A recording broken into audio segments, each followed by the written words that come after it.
Okay, let's zero in on a couple of things that separate those construction companies that thrive from those who merely survive. My guest is Antonia Botero. She is the powerhouse behind MAD Project, a boutique consulting firm renowned for its expertise in project management and development strategy. This is one of the top 5 most popular Construction Genius episodes of all time, and we dive headfirst into 2 game-changing topics every construction leader must master: strategic adaptability during market shifts and world-class project management.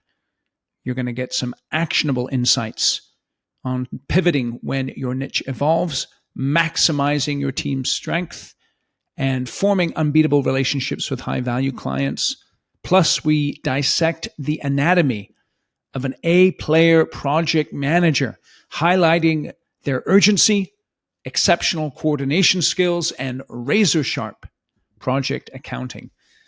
As you check out this episode, you are going to realize why it's in the top 5 downloads all time of Construction Genius. Over 330 episodes. It's all killer, no filler. Let's dive right in. This is Eric Anderton, and you're listening to Construction Genius, a leadership masterclass. Thomas Edison said that genius is 1% inspiration and 99% perspiration. If you're a construction leader, you know all about the perspiration, and this show is all about the 1% inspiration that you can add to your hard work to help you to improve your leadership.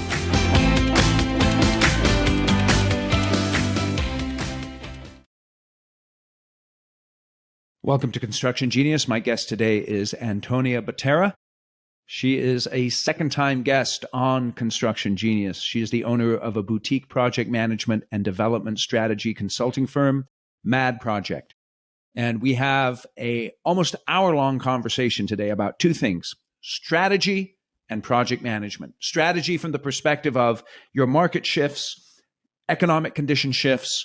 How are you going to respond to that as a construction company? How are you going to tap into the genius of the people that you have in your organization, as well as the relationships that you have external to your organization to identify the right projects with the right clients in the right locations? That includes shifting your strategic perspective as perhaps one particular niche dries up and other niches open. And by the way, speaking of niches and strategy, I just want to give a quick plug for my book, Construction Genius. Construction Genius: effective, hands-on, practical, simple, no BS leadership, strategy, sales, and marketing advice for construction companies. You can get the book on Amazon.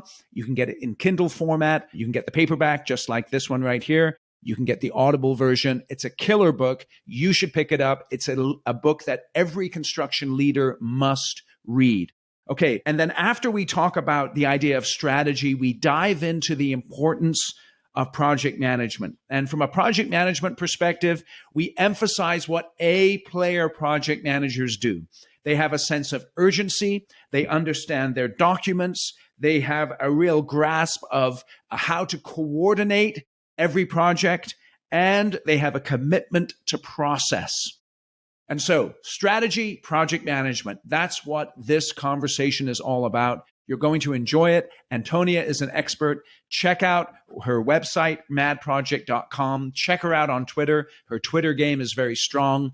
You're going to enjoy this conversation. Thank you for listening to Construction Genius here today. This is Eric Anderton, and you're listening to Construction Genius, a leadership masterclass. Thomas Edison said that genius is 1% inspiration and 99% perspiration.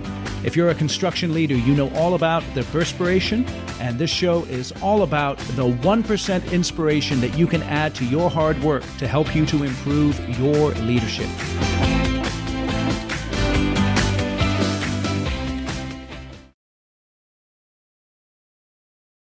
Antonia, welcome back to Construction Genius. Thanks for having me back, Eric. Dude, it's awesome. I'm really glad to have you back. I love following you on Twitter and your insights and your straightforward way of communicating them. Man, I like that. So I'm like, got to get you back on the pod. Okay, so I want to talk about strategy here. What makes a good solid strategy in the construction industry? What are some of those elements? Yeah.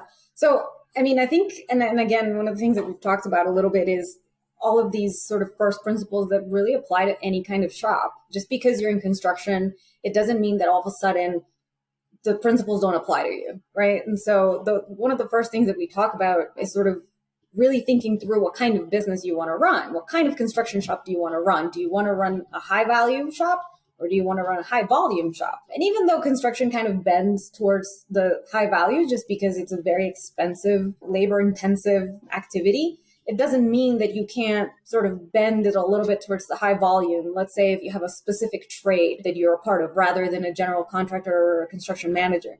And so really kind of going back and having that sit down and write down, which business am I in? Am I in a high value or am I in a high volume? How am I going to make the revenue? Is it going to come from a lot of small transactions or is it going to come from a few really big transactions? That's a good way to start. Okay, so let's talk about that a little bit, because we all know the volume is sexy. Getting your name on a project, get your banner on a project as someone drives down the freeway is cool. But with volume comes pain. Yeah. Right? So the more volume I have, just by the nature of the business, in many cases, the more pain I'm going to get, particularly if that volume is generated by multiple projects. Right. So what are some of the key insights or the key markers that I need to be thinking about when I'm making this decision between volume and value? Yeah. So at that point, it's really a matter of understanding whether you're going to run this by yourself or whether there's some expertise that you need from someone else to help with dealing with the volume or dealing with the specific trade things, technical things that maybe you don't know how to do. So you'll have to determine whether you're doing it by yourself or you're going to partner. And then you also need to determine whether or not you're going to have to hire a specialized team or if you're going to carry the majority of bigger strategic business management by yourself. So it really varies. Answering that high volume, high value question is really going to have kind of like a knock-on impact on whether or not you do it by yourself, whether you're going to need a team. Are they going to need to be specialized? Do they need special knowledge and special training? So that's kind of what follows looking at, at that high value, high volume conversation. So if I choose the high value route, and in doing so, I'm thinking that requires some niching to a certain extent. Yeah. Okay. Is it possible then to scale a high value organization? I mean, you can, but you're going to need a really big team. And so that high volume better be really high. And so now you've established your constraints, right? You've said, okay, like I need to make these projects can't just be medium sized. I can't be doing the $50 million things. I'm going to have to do the $500 million things because I'm going to need a very specialized team to do it. And in order to have a very specialized team, I'm going to need to pay them well. So that's sort of the trade-off. And that's why it's so important to establish, what game are you playing very early on. There's a lot of temptation, though, in construction. And the temptation comes in a couple of different ways, and particularly where we're sitting at the moment. The one temptation is when the economy is going well and I have all these opportunities coming my way, and I just keep saying yes. The other challenge is when the economy is going badly, and let's say a particular niche that I have dries up, and I'm just casting around anywhere for any kind of project that I can do to keep my guys busy. When the economy starts to dip and perhaps the niche that I'm in begins to dry up, how should I begin to strategically look at pivoting in order to sustain and maintain my business in the downs as well as in the ups? Yeah. And no, that's a great question. And I think that it's almost the same exercise in the reverse. So instead of saying, okay, what kind of shop do I want to be? What resources do I bring in to achieve that? It's almost like these are the resources that I have that I want to maintain. And so what other type of work can we attack? And it's not super easy for people to pivot from high value to high volume super quickly, but it is worth a thought. So you have to sort of sit down and say, okay, well, and I think the people who do this really well, almost in like a very tiny scale, is the landscape shops that pivot to tree lighting in the winter, in winter climates. And so it's sort of like, what expertise do you have on hand? It's like, well, you have a bunch of people who are very familiar with the plants, who actually climb trees many times because they do tree trimming. They're also able to string lights. And so that sort of thought is, what are the resources that we have and how can we use them in other ways, But it might take some thought. I mean, you might need to sit down and take a pause, and you may need to sort of restructure your workforce a little bit. You may have to let go of some people and hire people with maybe different skills. You know, if you're like low volume, high value, and you decide to pivot to like high volume, you're probably going to need to get more administrative staff, right? If you're going to have more contracts or more accounting, then you're probably going to need a little bit more help with dealing with all the extra paperwork that you weren't having to do before. So it will require thought and it will require restructuring, but it can be done. And it's something that, in my experience, it's what's kept some of the shops that I'm familiar with that have been around for decades. That's a lot of what they've done. It's really figured out, okay, these are the resources we have. How can we move them around to kind of continue, even though our business strategy has shifted a little bit? Yeah, it's really interesting because the first thing that popped into my mind there is the idea of pivoting is often challenging for us because we kind of have this bias to looking at what's worked and doubling down on that and insisting that that's going to work because it's worked. And then sometimes we can be too slow to pivot because we are still stuck in that mindset that this is going to work.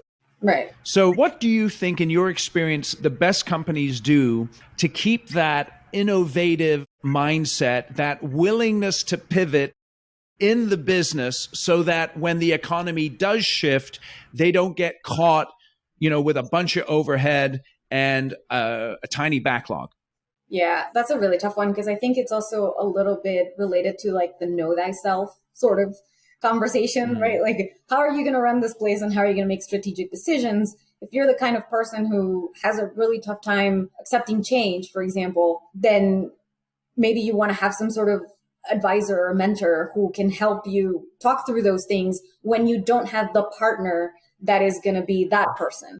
So it is really a matter of knowing the limit of your competence, and that includes the emotional competence to recognize when you're about to get caught in a bad situation and maybe ask someone else for help in how to restructure or how to think through this differently. That's a really hard one. And I think that that's also the reason why we see so many companies go under when there's a shift in the market, because it's a really difficult thing to do. And being aware of it is also really hard. Yeah, it's really interesting because I have a client at the moment and their niche is complex and demanding work in the type of work that they do. And in the type of work that they do, there's all this cheap, easy stuff that gets flooded with a bunch of competition, but they purposely don't go after that, even though they can technically do it. Right. The challenge for them is that in the geography that they're in at the moment, that type of work is kind of drying up a little bit. And so they don't want, it's really interesting. They're committed to their complex and demanding project type. Right. But the location that they're in, it's drying up. And so they're having to think about new locations to go to. And that's presenting a whole set of other challenges in the business. For sure. And I think that's another option, right? Like, how do you solve that problem? You either go somewhere else or, for a lot of the national companies, I mean, my work is national. And so for me, having that, not that I'm thinking of doing an ebook, but if it came to that, the sort of like high value work dried up for me, there's sort of all these other things that I would probably begin looking at. Different kinds of consulting. Maybe it's like more one-on-one stuff, which I don't do a ton of on purpose because my time is really spent with the big clients, right? So that is a pretty interesting challenge. And looking at other geographies is one way to solve it, unless you're a national company. And then it can get a little, you're going to have to shift into the opposite, whether it's, higher volume or higher value. Let's go into the executive boardroom right now of a construction company. And we're recording this in late November of 2022. Some people have been trying to talk us into a recession now for the last 18 months. Right. We're not quite there yet, but we're teetering. And so every good construction company should be in their boardroom with their senior team having these discussions. 100%. What are the key questions that me as the leader of my construction company need to be asking my executives as I'm considering strategic landscape and adapting to that? Yeah. The first thing I'd say is, what are the things that you do really well? What are the things that your people do extraordinarily well? What is it that you do better than anybody else? And you really want to start there. And I think you can look at it in one of two ways. The first is the kind of work that you've done in the past. but also the kind of talent that you have sitting at that table. You may have people there that are applying lessons from different niche into doing the work that you do really well, but they may have all this entire different expertise that now you can call on because the market is changing. So that is a big one. I'd say not only your exceptional work, but your exceptional people. Let me just ask you there. This is really interesting because let's say I'm the owner of the construction company and I've got these guys or gals in my company and they have an expertise that perhaps I don't have that I might be able to leverage. And yet I'm not willing to give up control. And as a result of that, I may be reluctant to pursue the expertise that they have because I still want the control. Yeah. I mean, again, you go back to that sort of know thyself and really soul search at that point and say, what's better? Are you holding on to your control or holding on to your company? Because at some point you're going to have to make that decision. So looking around the room and saying, okay, I've got these exceptional people who I hired for a reason. They know to do certain things better than I do. There's probably some things in there that we can all go follow in a different direction and probably keep this alive. Or I could just not. I mean, that's really a question for that executive to sit down and really think through it and say, well, the options are pretty clear and they can become clear. And at some point, again, that's why so many of these companies go under during shifting markets. It's interesting because as I'm thinking through this, I'm thinking of someone who, many of my clients say they went through the Great Recession. Some of them even went through, the recession in the early 2000s, the dot-com thingamajig. And I'm thinking about how the past obviously informs what we're doing in the present. And yet, so part of my job as a leader is to draw analogies from the past as I'm looking at the present, and yet not to be stuck in the past in terms of how I respond to the present, because the present is not the past. For sure. So here's a question. How do I balance that, the usefulness of the analogy of what we did in 08, quote unquote, with, but this is not 08 anymore. This is 2022. How do I make that balance there, do you think? Well, I think you kind of highlighted that already. It's kind of that open-mindedness required. So the lesson I wouldn't say is, we did it by doing these specific business things. It's like we did it by kind of keeping our eyes open and solving for what we had at hand. And because the situation at hand, like you said, is not the same. You're seeing very different shifts. I mean, for most people, it's a slightly different shift. So I think it's that rely on the open-mindedness required that you needed to have at that moment, that phone call that you made to that unlikely person, like the fact that you listened to one of your executives that you wouldn't have otherwise put in charge of a whole new department in your company. Like, that's the lesson. The lesson is not, we went into window washing. No, it's like, no, I listened to this guy who has washed more windows than anybody else. Like, that's sort of the lesson, I think. So it's interesting. There's a couple of different dynamics that we need to take into account. One is tapping into the expertise that I already have in my company. Yeah. And it's very likely that the people I have in my company now aren't exactly the same people who went through the last recession with me. And so they're going to have relationships, they're going to have expertise, they're going to have insights that I lack. Particularly, and I think this is important too, let's say I'm a guy or a gal, I'm in my 40s and my 50s, I'm going to have guys and gals who are in their 20s and their 30s, and they're going to have insights that I need to be willing to tap into as well that can be very helpful. And then I think this is another thing, it's so interesting when things are going well and projects are coming in the door, I think I'm a genius, right, at just attracting work. When in fact, I may not be. It may just be that because the tide is rising, I'm getting the work. And I need to start to adopt now a selling mindset that perhaps in good times, I didn't need to adopt. Right. What do you think is the key shift that people need to make from a selling perspective in order to be able to go through a recession effectively? I mean, that's a tough one to shift into, because I think a lot of the selling that you're able to do in a recession or in a shifting market is based on the selling that you did when the market was really good. And so what did you do? Again, it goes back to the two things that you got. What's the work that you're exceptional at? How did you showcase that, and how did you market that when things were going well? Because that's going to create that loyalty and those relationships that are in many instances, and for a lot of the people in '08, using it as an example, there were the relationships that saved them during '08. It was the stuff that you did before. Now, that's not to say that if you haven't built super strong relationships, that's not to say that you can't begin to look at a shift and really have that mindset. So first thing is, again, look at the exceptional talent, because like you said, some of the people there may have relationships in selling or with other people that are going to help you.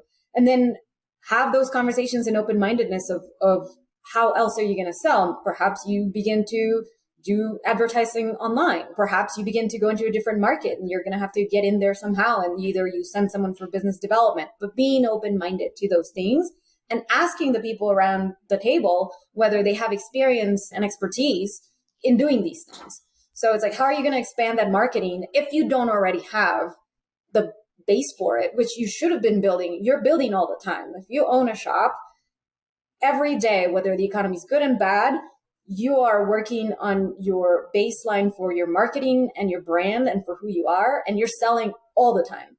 So to me, that's always okay, well, the best time to start was 10 years ago. The second best time to start is right now. And so I think the other thing is the willingness to value relationships. Sometimes people are like, oh no, that contract is too small for me, or no, I'm not going to talk to that person because they're not the decision maker.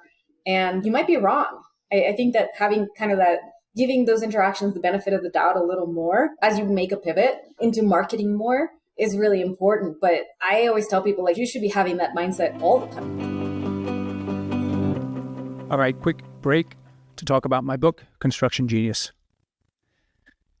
This is what I want you to do. Go to Amazon, search for the book, read all of the 5-star reviews, because there's a ton of them. Over 50 to be precise. And the reason I want you to read them is because real people wrote those reviews who've actually read the book. And it'll give you an idea of why you should go and buy a copy right now on Amazon. And here's the deal. If you purchase 10 or more copies for your company, and then send me an email, eric@constructiongenius.com, I'll come in via Zoom and do a 1-hour Q&A and a bonus training session with your team at no charge. I normally charge $4,500 for an hour of my time. And again, for you, I'll do it at no charge if you buy 10 or more copies of my book. And the reason you should buy it is all in the title. It's effective, hands-on, practical, simple, no BS, leadership, strategy, sales, and marketing advice for construction companies. So if you're in the construction industry, this book is for you. So you can get it on Amazon. You can also get it on Audible in the audio version as well, narrated by yours truly. And I know you'll really enjoy it. So go out and get the book. And now back to the interview. It's interesting to me, though, because I do think that what can happen when times are going, it's really interesting. I think that when you're starting your business, you're out there hustling for projects, you're out there building those relationships, and then the business starts to kick off a little bit, and your attention shifts from the external win work to the internal build work, and then also deal with the drama of running a business, right? Yeah. And so my attention can shift. And in my mind, the role of the CEO and the top level people in an organization, one of their primary roles is that business development perspective. And they, like you're saying, Antonia, they have to be focused on that at all times. Right. Now, I'd like to go back and just think about every great construction company. They're building for the right clients, with the right projects in the right locations. And I'm thinking about this idea of relationships, and I'll tell you a little story and see how this analogizes. It's from my business. So when I started my business, I started calling on people who I knew from a previous business that I was in. Okay, so people I already had a relationship with. And I remember this vividly. And this was cold calling, by the way. And so I would walk into a business, and I remember this one guy, he said to me, "Eric, we were just talking about you." And he was holding up this book. And the book was 5 Dysfunctions of a Team by Patrick Lencioni, right? And I'd never read the book before, right? But he knew me and he trusted me from our previous relationship. He said, "Eric, can you do a workshop for us on this book?" Now, I just started my company. I had 4 kids and my family. I had to feed the family. Right. So what did I say? I said, yes. Right? And so I read the book and I did the workshop, and I built my whole business based on learning from that book and other aspects. But this is my point. I had the relationship. A project came along that I hadn't done before, right? The actual workshop. But because I had the relationship and it was close enough to what I'd done, I was able to say yes. Right. Now, in my mind right now, as the recession kicks in, the owners of the construction company, they need to make a list of their top relationships, the deep relationships that they have, Right. and even the ones where perhaps they haven't done work for them in a while. And they need to get their butts out there face to face with these people and say, hey, what are you guys working on right now? And it may not be exactly the niche that you're in, but it may be adjacent to it so that the risk profile is sufficiently low for you to be able to take that on or at least look at that project. What are your thoughts on that? No, I mean, I think that that's definitely, again, like if you haven't been keeping those relationships through this time, now is the time to begin reaching out and saying, hey, yeah, what are you guys working on? I think it's a really interesting thing that you said where when you start the business, you're really out there finding, hustling for more work and trying to bring in more business. And then at some point your focus shifts. And it's sort of like everything in the business, right? When you start, let's say you start by yourself, you're doing everything. And as you kind of master and build it to a certain point, you hand it off somehow, right? Whether it's your accounting or your human resources, in that case, business development, you hand it off. And you hand it off because of two reasons. Number one, you've mastered it and built it to the point where you want. And second, it's important enough for someone else to continue that, to carry that torch. And business development is super important. And so hopefully you're not having to make that list of relationships for the first time. Hopefully you have someone in your organization who has been keeping a lot of those relationships and has been spending the time in finding out like, oh, I had lunch with so-and-so and they mentioned that they're getting into a different type of construction or type of projects because the market is shifting. And it turns out that Larry, who we hired, 5 years ago, is an expert at that thing. It's not what we normally do. But then I mentioned it to them. And now all of a sudden we have work in Larry's niche. And so there you go. And that happened because you had a business development person who kept the relationship alive and who casually ended up having lunch with the person who had the need at the right time. So again, building that now and being more robust about how your leadership runs and how the key aspects of your business are carried forward is great. But hopefully you've been doing this for a long time. Hopefully you've been keeping good books. Hopefully you've been, all of those things. Business development is equally important as all of those things. And so having a person who's keeping those relationships is crucial if it's not yourself, right? Yeah. I think this is really important too. And I just want to speak to the audience and just say, you can't rely on your business development people. I mean, they're the ones who are out there, and it's great that they're out there because they're putting your name out there, but people are buying their projects from the people who are ultimately responsible for them and the people who are actually running the work. And we know that most business development people aren't doing that.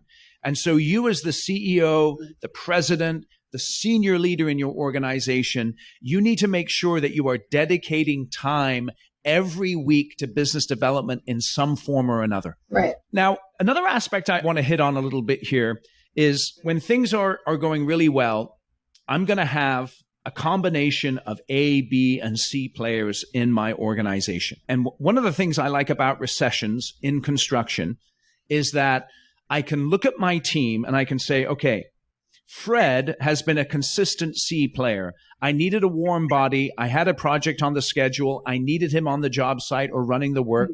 And I know it wasn't as profitable as it could be.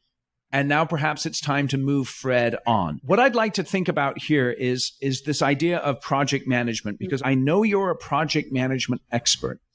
And I come across a variety of different project managers in my work where some are C players, some are A players, some are B players. So in your experience, what makes an A-level project manager? Urgency. Urgency.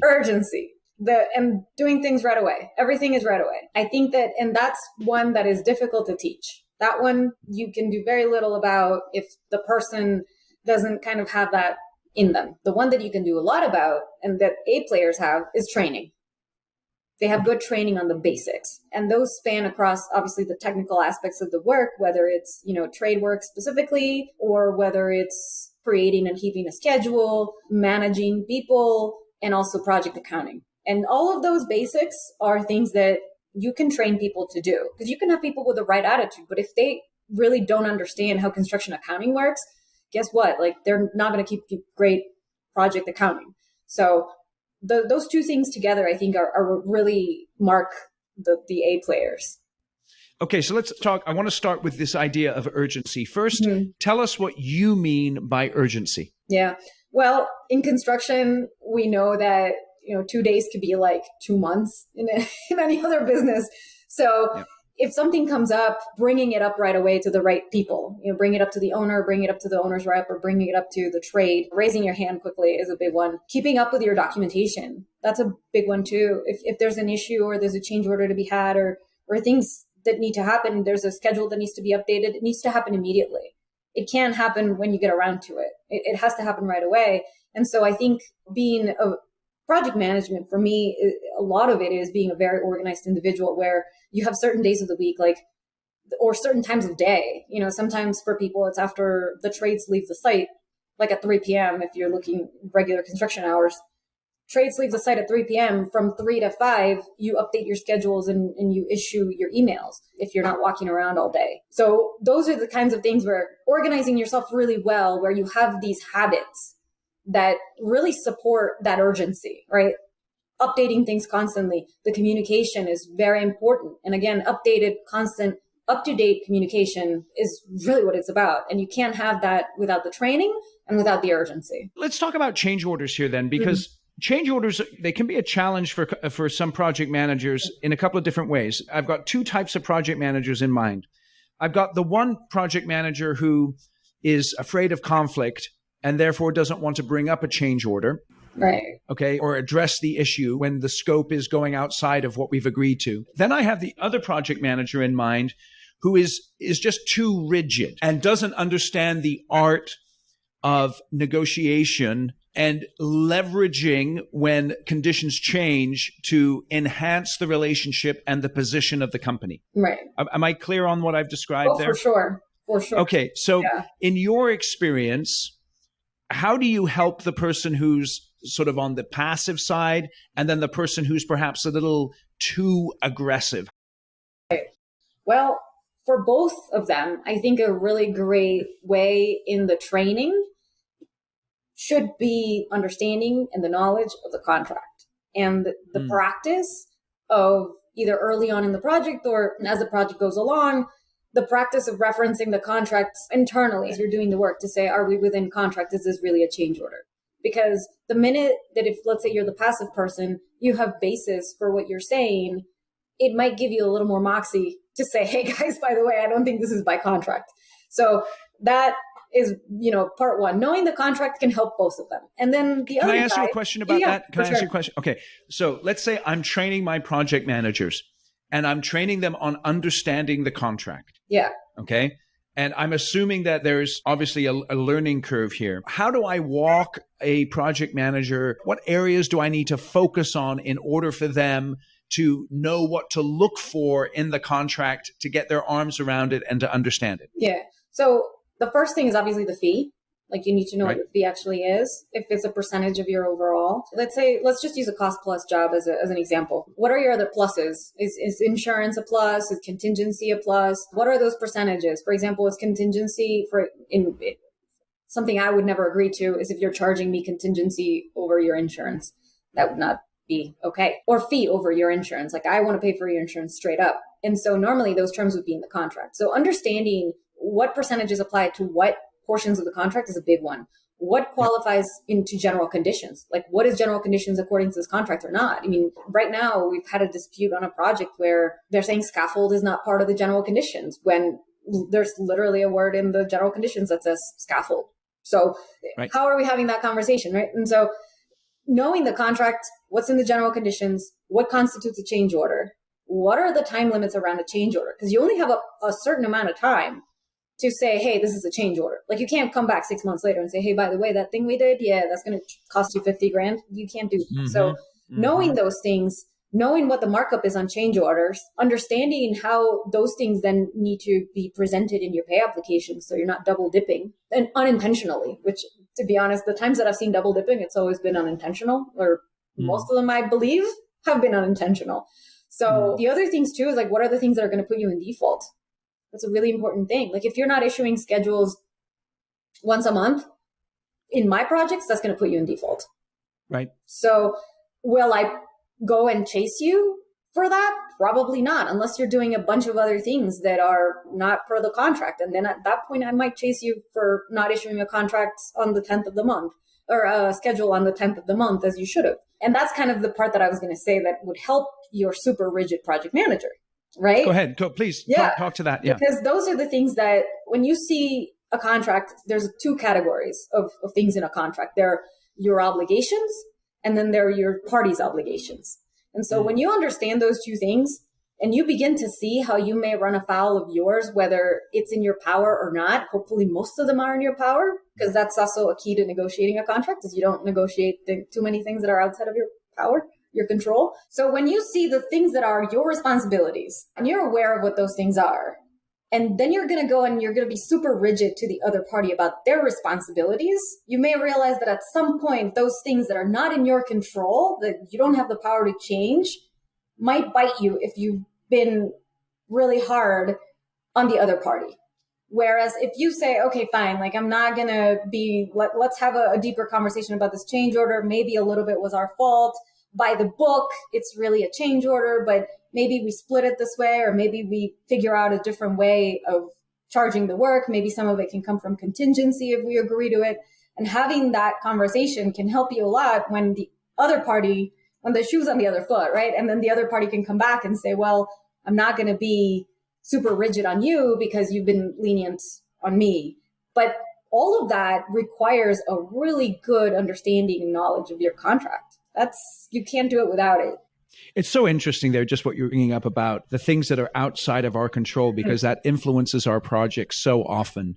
All the time. And if I'm too quick to jump on someone, right, just like you so well said, you better watch out, because at some point, something's going to affect you that you didn't even plan for, right, and you can't even control, and you're going to have to go hat in hand back to that person. Right. And if you treated them too intensely, even if you were right, quote unquote. Yeah. You know, it's funny. I just thought about the word maturity, and it requires maturity and wisdom to be able to operate in that dynamic realm of the realities of a construction project. Yeah. And I think that's something that teaching that part of your project management training is really going to be like, hey, look, like this contract has two sides, right? There's the categories of things that we're responsible for, and the categories of things that the owner is responsible for. And understanding your obligations very, very well can really help you see the other person's obligations in a much better light, where you're going to have the entire picture in mind when you go to that change order, when you go have that difficult conversation, because it's going to be an easier one if you have, and again, what we talked about last podcast is the empathy, right? Yes. That's going to help a lot when you go negotiate, for sure. So let's just go back a little bit. And I'm thinking about now the best PMs, they have this sense of urgency. Yeah. And they're mastering the basics. Yeah. They have a mastery of the basics. And it's funny. I'm thinking about, like, I watch like soccer players, Premier League soccer players warm up for a game. And all they're doing basically is the same thing the 7 and 8 year olds that I coach are doing, is basically passing the ball back and forth to each other all the time. Now, they do it with a level of skill that obviously my 8-year-old doesn't have. However, they are practicing the basics again and again. So what are the basics that in your mind the best project managers master? Schedule is a big one. Understanding, obviously, project, and there's different levels of schedule, right? You got the project milestones, you got the super fancy Gantt charts, which I can have a whole conversation about that. But project milestones, I think, is super important. 2-week look aheads, really understanding how to fit them into the context of the job and into the overall milestones. The dealing with people and understanding how to ask for trades. And I think that also requires a lot of understanding your contracts with the trades. So contracts, understanding overall is really important. And then finally, I think the other basic is project accounting.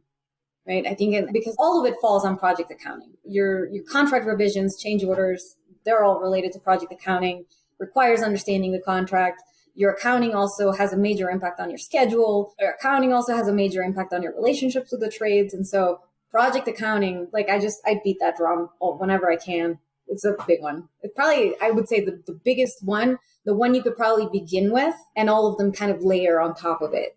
is really... Okay, let's talk that through then. So when it comes to project accounting, you're sitting down with a PM, you're going to be saying, this is what I want you to really be focused on. What are those key areas that they're going to be focused on right out of the gate when it comes to project accounting? Contract values is the first one. And again, contract terms that reign contract revisions, what's a change order? What are the markups for change orders? Understanding how those things equal to a current budget. So how are those things? Where are we now, actually? What's our actual commitment? And then understanding the relationship of the billings versus the work in place. And then finally, keeping a good handle on what work has been funded by the owner, what work has been funded to the subs. And I think those are really kind of the basics of the project accounting. And keeping good accounting and track the clerical aspect of it. Like when an invoice comes in, like it gets logged in immediately, it gets reviewed immediately. And sometimes the project managers handle that, sometimes they don't. I think it depends on the size of the company. So I think the project managers who are forced to log every invoice and check for the contract with the sub every time, either as part of their day-to-day or in their way of training and becoming a project manager, are better project managers because they understand that relationship. Okay, so then that brings up an interesting question. And it really depends on different project managers do different things in different companies. They're responsible for different things. But let's say on a typical construction project, I might have a project manager, I might have a project engineer who reports to the project manager. Right. And then I have my superintendent and my foreman. And what a lot of project managers struggle with is when they become project managers, they're supposed to be operating at a slightly higher level, and yet they still behave like project engineers. Right. So what are the things that you don't want your project managers doing? And I know there's a variety of different answers to that, but in your mind, what should project managers stay away from, if at all possible? Yeah. So I think, and this is like the caveat that I'll build my answer on. But if you're a project manager at one point or another, everything on that job is your job. If you have to clean the floors, if you have to pick up garbage, that's your job, period. Like down to that. So having said that, I don't want you to spend the majority of your time with a broom walking around the site and picking up garbage. I think the biggest thing there is really kind of letting go of the relationships directly with the subs and now beginning to deal with like the executives for the subs. I think the challenge that you're talking about is sort of going from that day-to-day work to the supervisory role of that day-to-day work, where you're having meetings with your project engineer and with your super and getting like, hey, how's the 2-week look ahead? Did we actually hit these days? Did the plumber actually show up? And having that more supervisory relationship to the project versus if I don't show up to the meeting with the plumber, then the plumber's not going to be here. If that's the case, then you need to find a better super. So I think it's really kind of, how do you make the switch? I think part of it is personality. Some people are absolutely cannot be sitting in an office. They don't like it. They don't enjoy it. It's not where their genius lies. They need to be walking around all day. And so there's a little bit of that too in the know thyself and know your employees, to the point where some people are just not, they just don't have it or they don't want it. Honestly, I've known a couple people who were really great supers, got promoted to being project managers and absolutely hated it. And they were like, this isn't what I like to do. So number one, you got to have the right person in the right seat.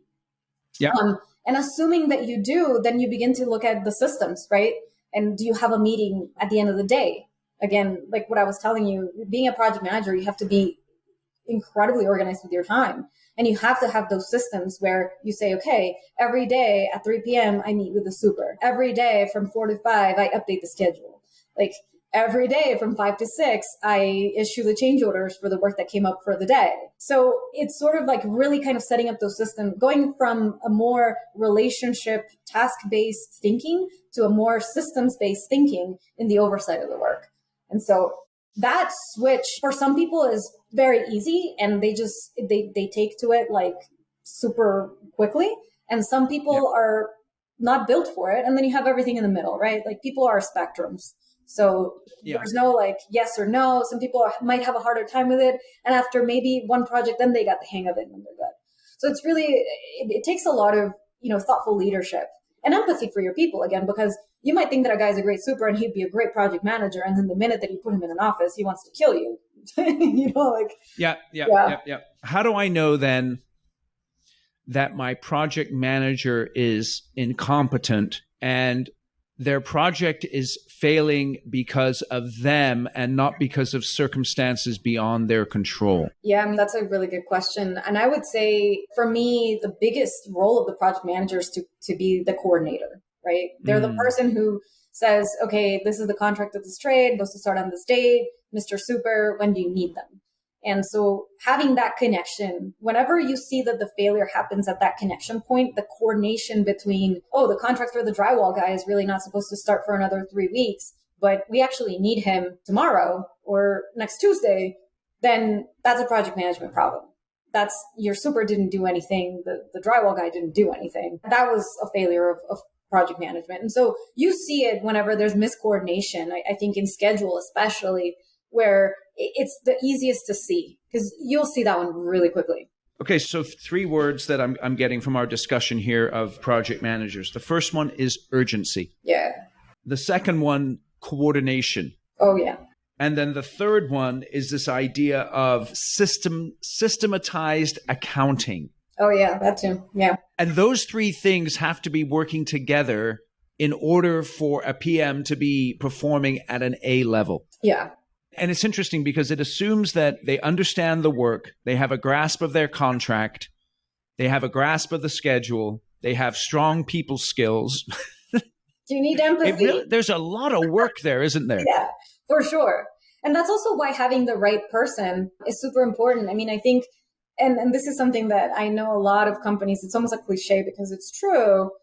A lot of companies have these fantastic estimators, and most people will tell you, we do not put the estimator in front of the client, and they absolutely cannot manage the work because the skills required are so different, right? Sometimes you'll have an excellent estimator who makes an excellent project manager, but the estimators are kind of like, everyone's like, they're in a back room, nobody sees them, they don't know they're here. They're like the elves, right? And there's a lot of that. Yeah. And it's because, again, those skills are super different. And so I think having the right individual is really important because you do have a lot of technical parts to it, but you also need a lot of emotional intelligence to be really successful at it. It's interesting because there are some kind of large companies too that have people estimate the work and run the work. And their logic is, I want someone who understands everything that's going on from the beginning to the end of the project. It's very interesting though, because the estimating mindset isn't always the project management mindset. It can't be, right? Because again, estimating goes down to the task thinking, right? Like you have this much tile, it is this big, this is how much wastage is required by this manufacturer. That's it. The lead time is 6 weeks, period. I need it by this date. Like everything is very task specific. Whereas in project management, you're layering different things, usually over project accounting, and you're having a systems sort of approach to your day-to-day and to your thinking and to the project. So that's, again, that shift, which is so hard to do from super to project manager. You know, super, it's like, okay, gotta get the laborers to clean this floor, gotta move that to over there so that they can work on that wall. That's a completely different way of thinking than the project manager who's having to think ahead, coordinate a bunch of different parties, remember all these tasks, and then update schedule and accounting accordingly. So yeah, the estimating. And again, there are some fantastic estimators I've worked with who are great project managers, but normally the thinking that makes you a fantastic estimator is not the sort of thinking that makes you a really good project manager. Think about the last time you promoted someone into a leadership role and it failed. Why did it fail? I can tell you one reason. People know how to build projects, but they don't know how to build and lead teams of people. Construction comes with its challenges that only insiders truly understand. Generic leadership training doesn't cut it. You need a program to train your leaders built specifically for construction professionals led by an industry expert. And my online course, The Shift, is exactly that course. It has 5 modules. It'll teach your people how to control their calendars and reduce stress and embrace chaos and accomplish their critical tasks.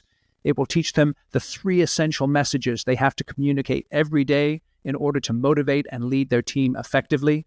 It'll show them how to build and lead a high-performing team, give them a framework for running effective meetings so they'll be able to solve problems in less than an hour, and also give them a higher perspective on their leadership that will enable them to work on the business and on their teams and not get stuck in the weeds micromanaging.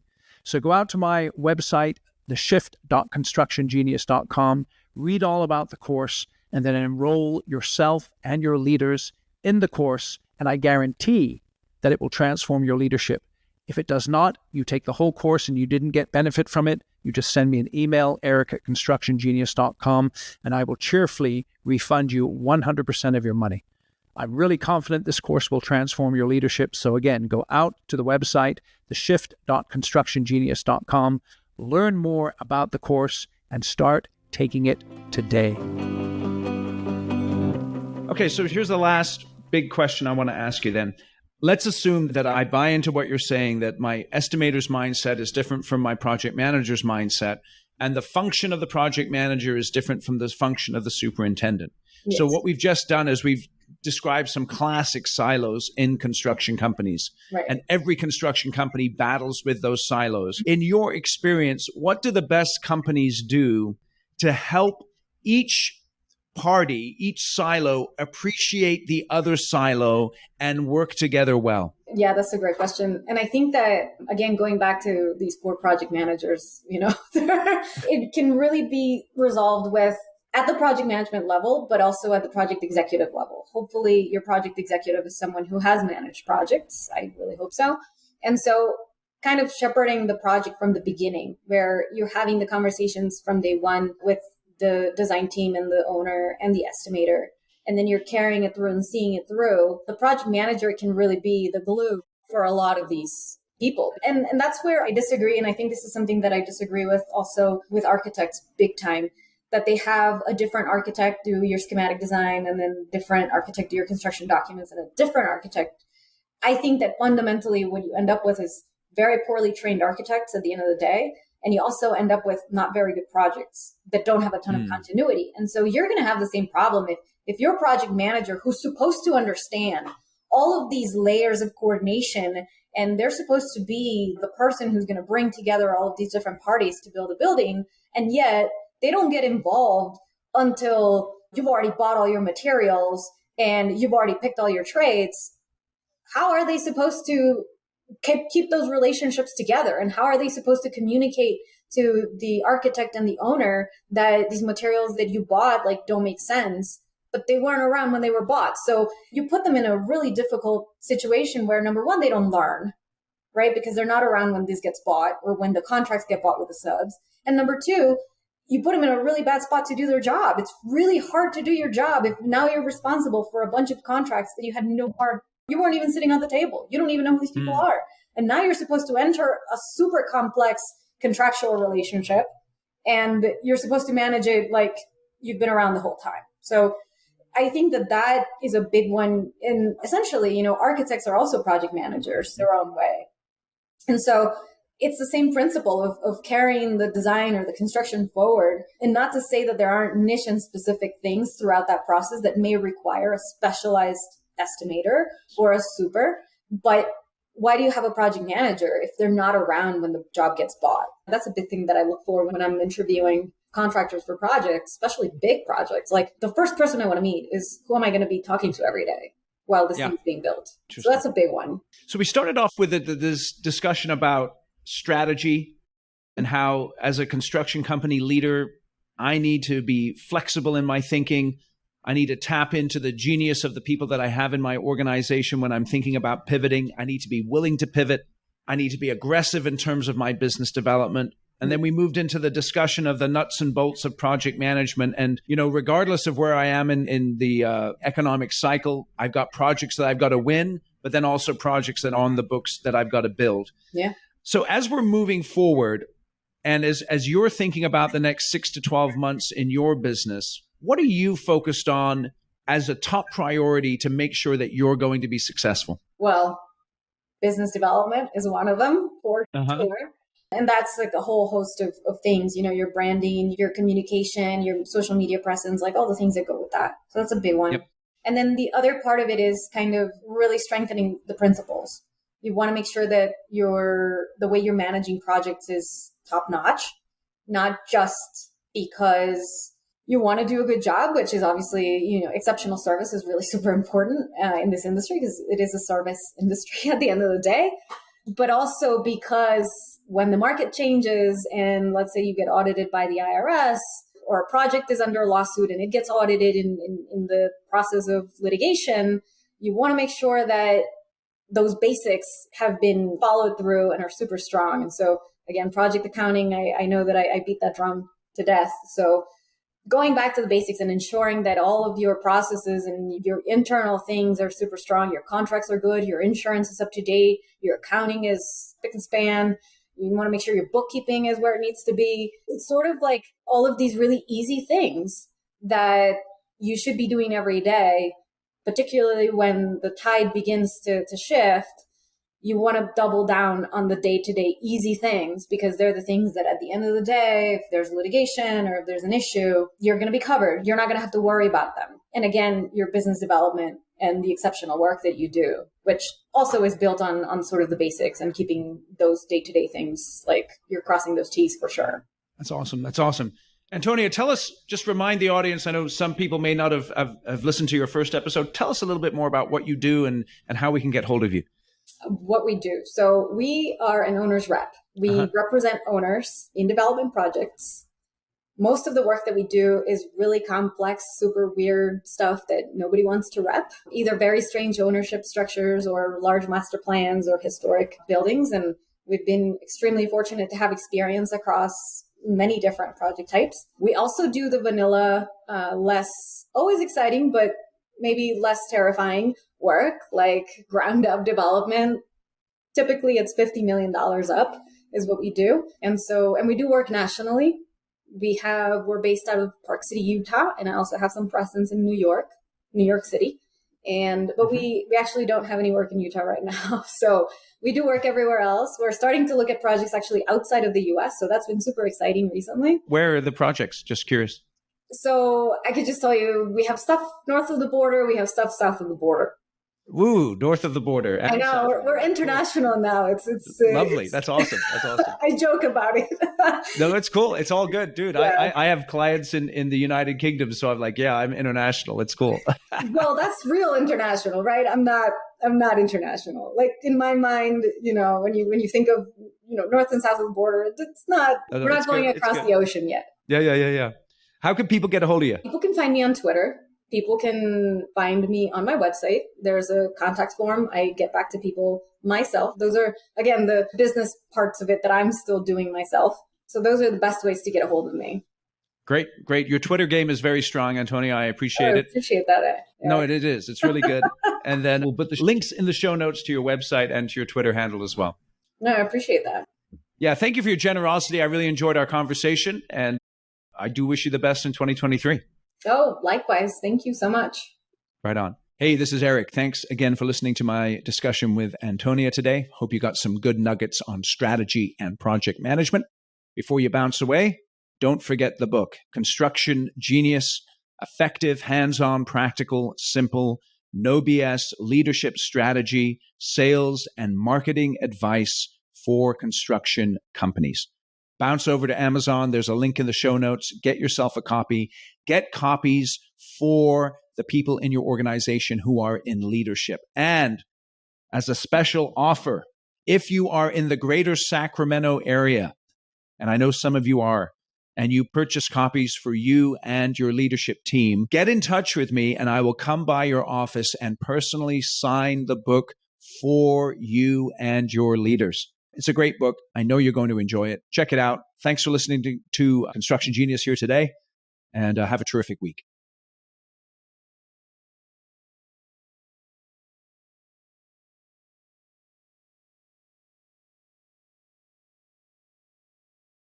Hey, this is Eric. Thank you for listening to my interview with Antonia. Please share it with anyone who you think would benefit from the insights, and I know the insights were and are and continue to be absolutely tremendous. I'll catch you on the next episode. Thank you for listening to this episode of Construction Genius. Hope you found that 1% of inspiration to help you in the next few days. If you like the show, please give us a 5-star review on iTunes, share it with other construction leaders who you think would benefit, and always remember that the show is brought to you by Kick-Ass Meetings. I've been working with construction leaders since 2004, teaching them how to run extremely effective problem-solving meetings that gets their people collaborating, taps into their creativity, and to get yourself a free copy of the Kick-Ass Meeting Report, go to www.ericanderton.com/kickassmeetings. Grab yourself that free report, read it, use it in your business. You'll find it extremely useful. And thanks again for listening.